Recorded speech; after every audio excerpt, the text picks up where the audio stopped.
warahmatullahi wabarakatuh. Syukur alhamdulillah kita dapat berjumpa lagi di channel ini. Solawat dan salam semoga tetap tercurahkan kepada junjungan kita Nabi Muhammad Sallallahu Alaihi Wasallam.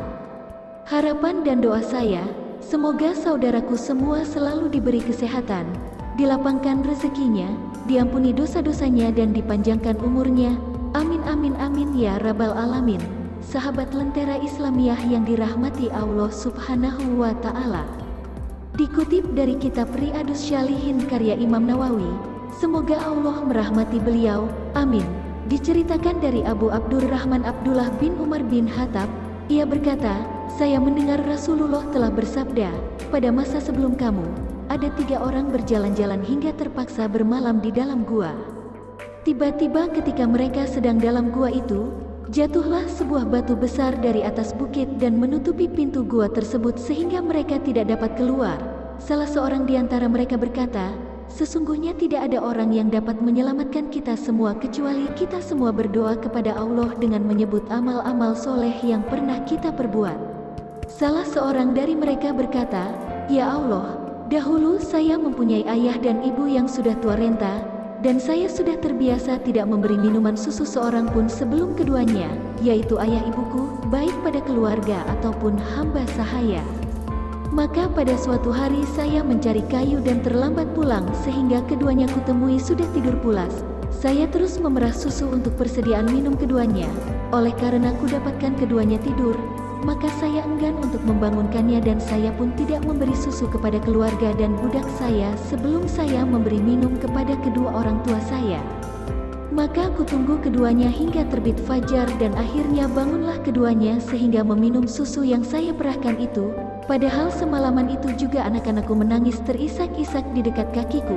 Ya Allah, jika saya berbuat demikian karena benar-benar mengharapkan keridaan-Mu, maka geserkanlah batu yang menutupi gua ini. Maka saat itu bergeserlah batu itu, hanya saja mereka belum bisa keluar. Orang yang kedua dari mereka berdoa, ya Allah, sesungguhnya saya mempunyai saudara sepupu yang sangat saya cintai. Pada riwayat lain dikatakan, saya sangat mencintai saudara sepupuku itu sebagaimana lazim seorang laki-laki mencintai wanita. Lalu saya berkeinginan untuk berbuat zina kepadanya, tapi ia selalu menolaknya. Selang beberapa tahun ia tertimpa kesulitan sehingga ia datang kepadaku, maka saya serahkan kepadanya 100 dinar dengan janji ia sanggup menyerahkan dirinya untuk saya perlakukan sesuai dengan keinginan saya. Pada riwayat lain dikatakan, ketika saya berada di antara kedua kakinya, wanita itu berkata, takutlah engkau kepada Allah, dan jangan kau pecahkan selaput darahku kecuali dengan jalan yang halal. Maka saya segera bangun daripadanya padahal saya sangat mencintainya dan saya relakan dinar yang telah saya berikan kepadanya itu. Ya Allah, jika saya berbuat demikian semata-mata mengharapkan keridaan-Mu, maka geserkanlah batu yang menutupi gua ini.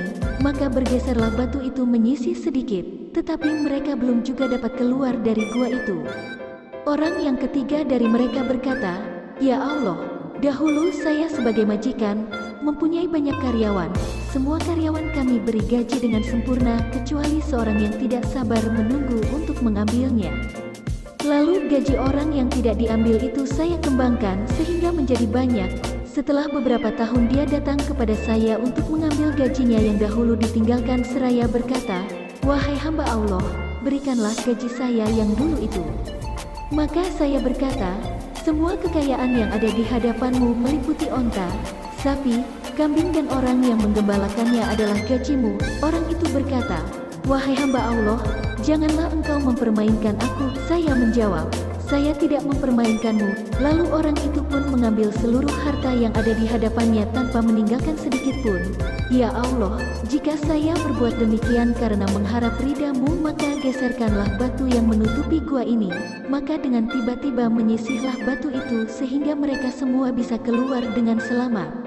Allah Ta'ala berfirman, tidaklah sampai kepada Allah daging dan darah kurban itu, tetapi yang sampai kepadanya adalah takwa kamu semua. Quran Surat Al-Hajj, ayat 37. Allah Ta'ala berfirman, katakanlah, jika kamu sembunyikan, atau kamu tampakkan apa yang terkandung dalam dadamu, niscaya Allah mengetahuinya. Quran Surat Ali Imran, ayat 29. Nabi Muhammad Shallallahu Alaihi Wasallam juga pernah bersabda kepada Ali, "Demi Allah, apabila Allah memberi hidayat kepada seseorang karena ajaranmu, maka itu lebih baik bagimu daripada kamu menyedekahkan ternak yang merah-merah." Sahabat Lentera Islamiyah, saya berharap semoga kisah ini dapat menjadi pembimbing bagi orang-orang yang berkeinginan baik dan dapat menjadi pencegah dari berbagai macam kejahatan dan kebinasaan. Sampai jumpa di video-video selanjutnya. Wassalamualaikum warahmatullahi wabarakatuh.